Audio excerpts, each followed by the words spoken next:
Sometimes, the most horrifying secrets aren't buried in graves, they're buried in paperwork. When the Dupin County courthouse in North Carolina caught fire in 1923, everyone thought it was just another small-town tragedy. But when the flames died down and the smoke cleared, the ashes revealed something no one expected. Workers sorting through the charred remains of old records found 2 birth certificates. For the same person, one claimed she was the daughter of a wealthy plantation owner. The other said she was born enslaved.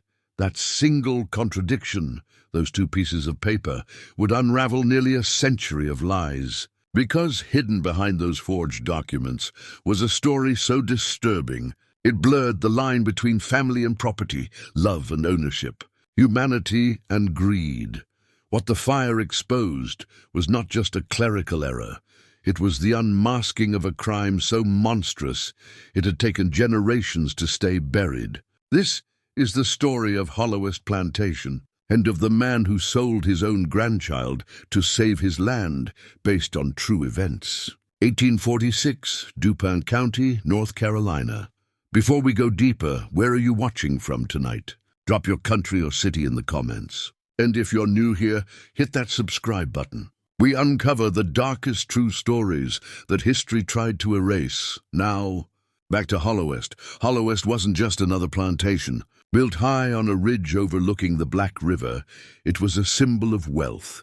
White columns gleaming in the Carolina sun, the sound of horses echoing through the pines. But by 1846, its grandeur was rotting from the inside. Its master, Nathaniel Vance, was drowning in debt.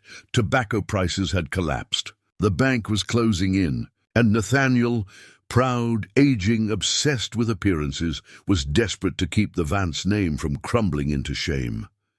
His daughter, Elizabeth, was his only child. She had been blind since birth, gentle, quiet, a girl who moved like a whisper through those long, cold halls. Nathaniel kept her hidden from society, calling it protection. But in truth, she was his secret, and soon she would become his solution, because behind the closed doors of Hollowest, a plan was forming, one that would turn blood into property and family into profit. A plan so cruel, it would stain the Vance name forever. Nathaniel Vance had always believed that a man's reputation was worth more than his soul. And as his debts grew, so did his desperation. Hollowest Plantation, the estate that once echoed with banquets and brass music, had become a place of whispers, unpaid ledgers, and locked doors. That was when Nathaniel began assembling the pieces of his scheme.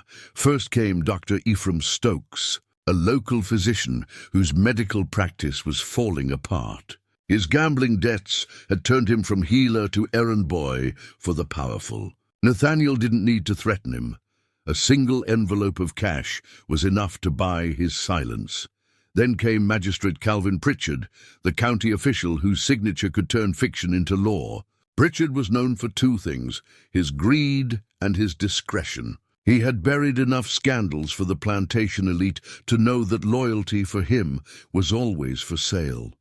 Together, the 3 men built a lie that would hold for generations. They invented a woman, an enslaved woman named Sarah, who supposedly worked in the house and gave birth to a child that spring. But there was no Sarah. The real mother was Nathaniel's daughter, Elizabeth. The pregnancy had been hidden from everyone, even the household staff. The few who noticed the changes in her were warned to stay silent. The girl had always been delicate, withdrawn, and isolated from the world. It wasn't hard for Nathaniel to keep her condition secret within the sprawling isolation of Hollowest. The only witnesses were the 11 enslaved men forced to prepare the room, fetch the water, and keep the fire burning through the night. They saw the pain, they heard the cries, but they could never speak of what truly happened. In that world, silence was survival. The delivery came just before dawn. The child's first cry echoed through the hall, a sound both innocent and damning. Elizabeth never even held him. Nathaniel entered the room, his face cold and unreadable. He told his daughter that the baby hadn't survived. She believed him. She had no reason not to. And as she lay trembling, the doctor, shaking hands and all, signed a certificate of birth. But that document didn't bear Elizabeth's name. It named Sarah, the imaginary housemaid, as the mother. And it classified the newborn as enslaved property. That single forged line, a lie written in ink, stripped a child of his humanity and turned him into merchandise. Outside the house, the world went on. The fields were planted. The slaves returned to their work. And Elizabeth, confined to her room, mourned a child she thought was gone. Meanwhile, Nathaniel's lie began to take shape. He told Dr. Stokes and Magistrate Pritchard that he planned to sell the infant to settle part of his debt. A business transaction, nothing more. But beneath his composed demeanor, Nathaniel was cracking. He would walk the halls at night, muttering to himself, rehearsing explanations that no one would ever hear. He didn't just fear ruin. He feared exposure. Because if the truth ever came out that a Vance had conceived a child with one of the enslaved workers, the family name would collapse. Hollowest would be mocked, stripped of dignity, and Nathaniel himself would be destroyed in every way that mattered to a man like him. And so, he chose to destroy something else instead. Within 6 weeks, a carriage arrived from Charleston. The driver presented a folded letter, sealed in wax and signed by a man Nathaniel owed more money than he could repay. It was a transaction in the language of cruelty. One infant boy, classified as enslaved property, sold for $900 in transport. That child was placed in the carriage and taken away before sunrise. No one spoke as the wheels rolled down the dirt road, gutting deep grooves into the earth, the kind that rain could never quite wash away. Inside the house, Elizabeth slept. Her father told her the doctor had already buried the child, and Hollowest Plantation fell silent again, as if nothing had happened, but something had happened. Something that would echo through every room, every ledger, every whispered prayer of that place for generations. Because Nathaniel Vance had not only sold his grandchild, he had sold the soul of his family and branded his own bloodline in chains. His name was Charles Rutledge, a plantation owner from outside Baton Rouge. He was known among the Southern elite for two things: his money and his preferences. Rutledge dealt in what he called special acquisitions, children raised from infancy to know no one but him, to be completely dependent on his will. He saw them not as human beings, but as blank slates shaped for obedience, molded by ownership. When word reached him that Hollowest Plantation had a new birth, a healthy, mixed-race infant of unusually fair complexion, Rutledge made the journey himself. He arrived just after dusk, dressed in a grey traveling coat still dusted with the red clay of the Carolina road. His voice was calm, polite, the kind that could make cruelty sound civilized. Nathaniel Vance greeted him in the parlor, a decanter of whiskey already waiting. To an outsider, it might have looked like two gentlemen discussing a business deal, but what sat between them wasn't a contract. It was a cradle. Inside it, wrapped in white linen, was the infant boy. The baby was strong, quiet, with pale skin that almost seemed to glow in the candlelight. Rutledge leaned over the cradle, inspecting him with the same detached precision a man might give to a fine horse. He lifted the baby's tiny hand, examined his nails, his eyes, his complexion. He didn't ask about the mother. He didn't need to. The paperwork said everything was proper, signed, sealed, and witnessed by Magistrate Pritchard himself. The falsified birth certificate named Sarah as the enslaved mother, with no mention of Elizabeth Vance or the truth Nathaniel had buried. Rutledge nodded once, satisfied. "This will do," he said simply. Nathaniel didn't respond. He only poured another glass of whiskey and tried to keep his hands from shaking. The deal was swift. Rutledge offered $4,700 in gold, stacked neatly in the center of the table, a fortune in 1846, enough to pay off the bank and keep Hollowest afloat for years. Nathaniel hesitated only for a moment before signing the transfer. The sound of his pen scratching against paper was the sound of something far worse than betrayal. It was the erasure of blood. By evening, The baby was gone. A carriage waited outside, its wheels sunk slightly into the mud. The wet nurse, Ada, carried the child to the door, her eyes glassy and wet. She had fed the infant since birth, humming to him in secret when the house was asleep. She didn't dare question where he was being taken. As the carriage pulled away, the baby stirred once, letting out a faint cry, that high, trembling sound that cuts through even the thickest silence. Upstairs, Elizabeth woke. She heard the distant creak of wheels on gravel, fading slowly into the night. She thought she was dreaming, that her mind was playing tricks again. But the sound lingered, hollow and final, and in that moment, some part of her seemed to understand, without words, without reason, that her father's story was a lie. She never knew her child's name, never saw his face. Only the sound of that departing carriage remained, echoing in her memory like a ghost that would never leave her. Downstairs in the parlor, Nathaniel Vance sat in silence. The gold lay before him, gleaming like firelight in the dim room. His fingers traced the coins one by one, as if convincing himself that what he'd done was necessary, that it had saved Hollow Est. Across the room, Ada stood by the door, tears running down her face. She wanted to speak, to curse him, to say his name, but the words wouldn't come, because in that house, even grief had to be silent. Nathaniel lifted his glass, stared into the amber liquid and whispered to himself, "For the family."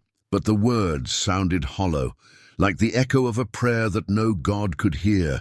That night, Hollow Est slept under a heavy stillness. The fields outside were quiet, the workers in their cabins, unaware that a child of their blood had just been sold into another man's legacy. The air hung thick, heavy with rain and guilt, and in that suffocating silence the truth began to rot. Hollow Est was saved. The debts were cleared. The Vance name, for now, remained untarnished, but every soul within its walls was damned, because you can rebuild a house. You can buy back land, but once you sell a life, especially one that carries your own blood, no amount of gold can ever cleanse the stain that follows. Months passed. Then cracks began to appear, not in the walls of Hollow Est, but in the people trapped inside it. The house that once rang with music now carried only echoes, the sound of boots on floorboards, the shuffle of servants who avoided each other's eyes, the faint weeping that sometimes slipped through the cracks of Elizabeth's locked door. Isaac was the first to break. He had been one of the 11 men forced to serve during the secret birth, the one who carried the child's first blanket to the fire afterward, pretending it was all just part of a doctor's work. But Isaac could not bury what he'd seen. He stopped eating, stopped speaking, and one night, when the moon was full over the Black River, he tried to hang himself in the old carriage shed. They found him just in time. Nathaniel ordered the overseer to cut him down, not out of mercy, but out of fear. Isaac had become a risk. His silence could no longer be trusted. Within a week, he was sold to a plantation in Virginia. The papers listed him as unruly, but the truth was simpler. Isaac had seen too much, and Nathaniel needed every witness gone. The act bought Nathaniel more time, but not peace. Outside Hollow Est, whispers began to spread. People noticed that Elizabeth Vance, once seen on the veranda every Sunday with her lace parasol, had vanished from sight. Nathaniel claimed she was ill, that her condition made travel and company impossible, but in town not everyone believed him. Reverend Thomas Gaines, the pastor of Dupin Chapel, began to ask questions. Gaines was a quiet man, cautious, devout, but known for visiting the sick and the poor, no matter their station. When he heard rumors that Elizabeth hadn't been seen in nearly 2 years, he rode to Hollow Est himself. Nathaniel greeted him stiffly at the door, offering the same practiced smile he gave to creditors and guests. "She's resting," he said. "Her mind's not what it used to be," but Gaines insisted. And for the first time in years, someone from the outside was allowed to climb those narrow stairs. What he found behind that locked door would haunt him for the rest of his life. Elizabeth was barely recognizable. Pale, thin, her hair uncombed, her wrists marked from restraints. The air in the room smelled of medicine and decay. She was heavily sedated, her words slurred, her hands trembling as she reached toward the sound of his voice. "They took him," she whispered. "My baby, my father took him." Reverend Gaines froze. He tried to press her gently for answers, who, when, why, but her thoughts came in broken fragments, twisted by drugs and trauma. "They said he died," she murmured. "But I heard him cry. I heard the wheels." Nathaniel appeared in the doorway, his face calm but his eyes burning. He thanked the Reverend for his concern and insisted that Elizabeth's delusions were part of her illness. Gaines said nothing more that day, but when he left Holloweist, he didn't ride straight home. He stopped at the edge of the woods, dismounted, and vomited. Over the next few weeks he tried to speak out, quietly at first, to friends, to other clergy, to the magistrate himself. But he soon learned that in Dupin County, power protected itself: the doctor, the magistrate, the broker, all of them tied to Nathaniel's gold. Doors that had once opened to him now stayed closed. People crossed the street to avoid his gaze. And so Gaines did the only thing left he could, he wrote, in his private journal, hidden beneath the pulpit of Dupin Chapel. He documented everything: Elizabeth's condition, her words, the falsified records, and the strange prosperity that returned to Holloweist after years of debt. He titled the entry, "The Sin of Holloweist," but no one ever read it. Not while he was alive. 17 years passed. Elizabeth remained confined to her room, her mind fading slowly into silence. Her father never visited her again. The only person who stayed was Ada, the same wet nurse who had once carried the stolen child to the carriage. She washed Elizabeth's clothes, read her psalms, and sat with her through long nights when the woman would wake screaming, calling for a child whose name she never knew. Elizabeth Vance died in 1863. The same year, the Civil War reached the edge of North Carolina. The newspapers listed her death simply as illness, but Ada knew better. Years later, when she was an old woman, Ada wrote a letter to the same reverend son, a confession meant for history. In it, she said, "I witnessed evil that I was powerless to stop. That child was born innocent, and his own grandfather sold him for gold." She signed it with her full name, Ada Wilkins, and ended with one line that still chills those who've read it. "The fire that took the courthouse did not destroy the truth. It only set it free." 77 years later, the truth was still buried. But the fire had other plans. It began on a cold night in January 1923. A lantern left burning in a clerk's office. A gust of wind through an open window, and within minutes, the Dupin County courthouse was in flames.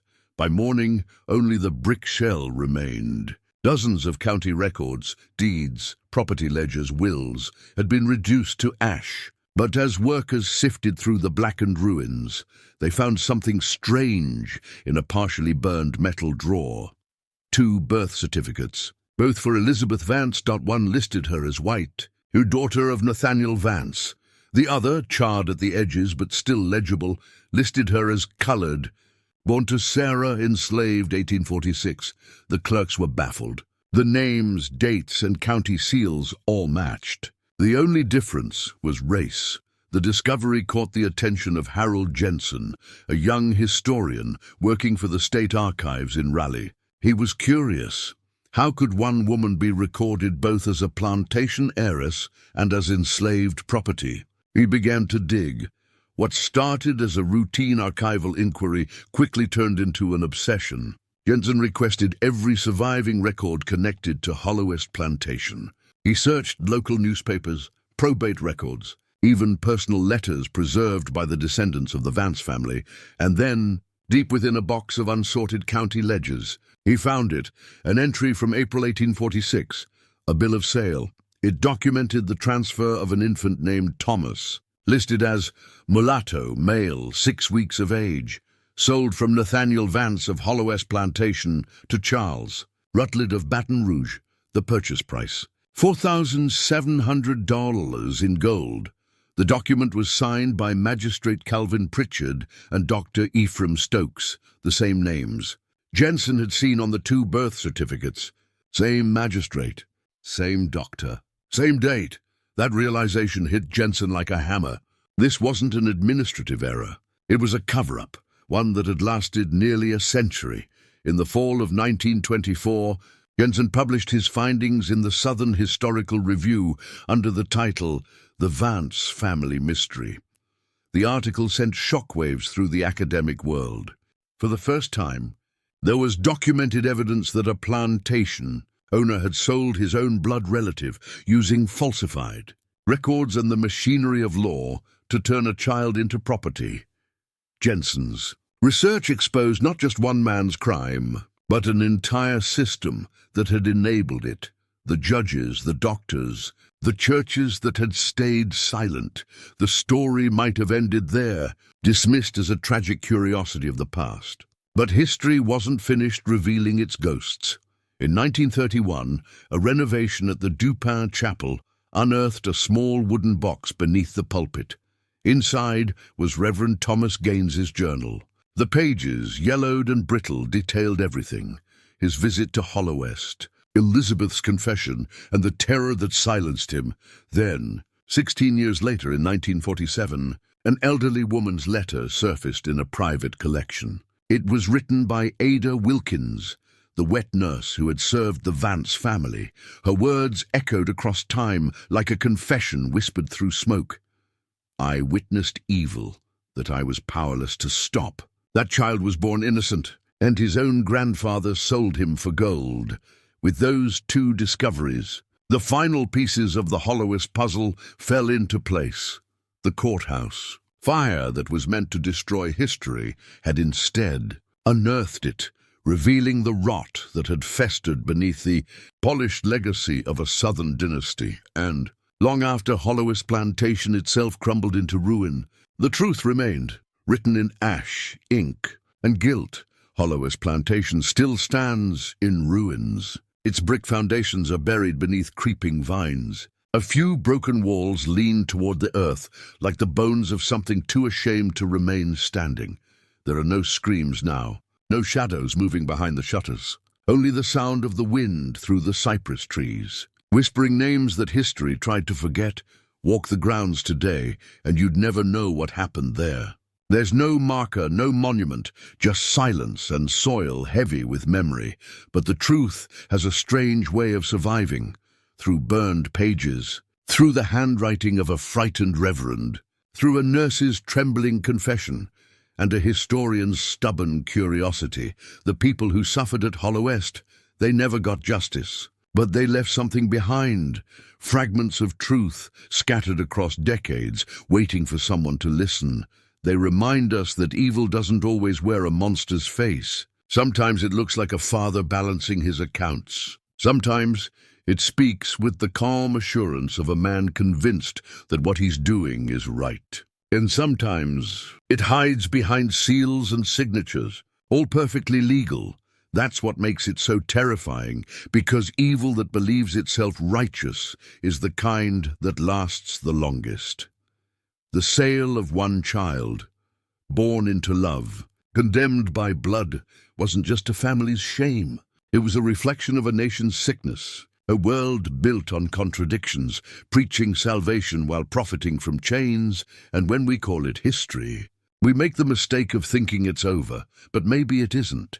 Maybe the past never dies. It just changes shape, waits for another name, another time. They say the earth remembers, that the soil beneath Hollowest still holds the ashes of burned documents, the iron nails of shackles, the bones of those whose stories were erased. So what do you think? Was everything really uncovered? Or are there still secrets buried beneath the red clay of Dupin County, waiting for another fire to bring them back into the light? Because sometimes the truth doesn't stay buried. It lingers, like smoke that refuses to fade, like the echo of a heartbeat trapped between history and guilt. And maybe, if you stand on those ruined grounds long enough, you'll hear it too. A whisper carried through the trees, A name, a memory, a reminder that the line between justice and silence is thinner than we'd like to believe. This story isn't about ghosts. It's about people. The ones who stayed quiet, the ones who profited, and the ones who tried, too late, to make things right. It's about how easily a signature can damn a soul, and how long the echoes of that damnation can last, because horror isn't always fiction. Sometimes the darkest stories are the ones we built our history upon. This was the Vance Family Conspiracy. Subscribe for more stories that reveal how the real monsters were human all along.